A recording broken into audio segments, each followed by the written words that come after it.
Bonjour à tous mes frères et sœurs dans le monde, spécialement à terre, en Égypte, et à tous les gens qui ignorent l'histoire. L'ignorance et la bêtise sont là pour détourner la vérité. Je vais utiliser des citations des hommes blancs, des hommes de vérité sur l'Égypte antique.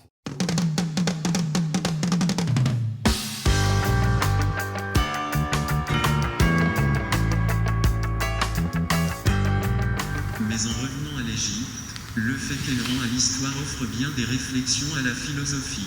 Quel sujet de médiation, de voir la barbarie et l'ignorance actuelle des Coptes.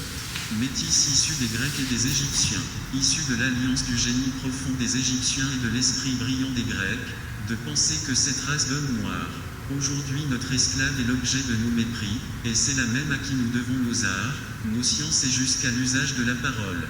De penser que cette race d'hommes noirs, aujourd'hui notre esclave est l'objet de nos mépris, et c'est la même à qui nous devons nos arts, nos sciences et jusqu'à l'usage de la parole.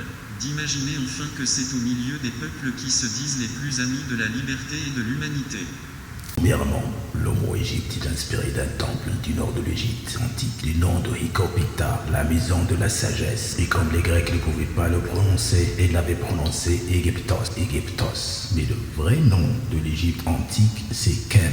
Kemet, ça veut dire noir, mais Kem, c'est aussi l'origine du mot alchimie, parce que mes ancêtres, les anciens Égyptiens, avaient le savoir-faire et l'affinage de transformer les métaux, d'où vient l'expression la magie noire. Sur les murs de la tombe de Ramsès III, les Égyptiens ont dessiné la perception de l'homme égyptien. Sur les images, les Nubiens comme les Égyptiens ont les mêmes habits, les mêmes couleurs de peau, tandis que les Asiatiques et les Libyens ont les mêmes habits et les mêmes couleurs de peau. Les Égyptiens racontent que leur ancêtre vient d'une montagne de la Lune. Sur toute la planète, vous trouvez qu'un seul endroit où le Nil croise une montagne qui s'appelle le mont de la Lune, le montagne Rwenzori qui se trouve entre l'Ouganda et la République démocratique du Congo. Enfin, lisez vous-même Hérodote, le père de l'histoire moderne. Et comment a-t-il décrit les Égyptiens? Il ne faut pas confondre l'Égypte antique et l'époque de la colonisation par les Hittites, les Hyksos, les Grecs, les Romains, les Arabes et les Turcs. Après ça, si vous ne pouvez pas ouvrir les yeux, il faut consulter un psychiatre. Vous êtes atteint d'une dissonance cognitive.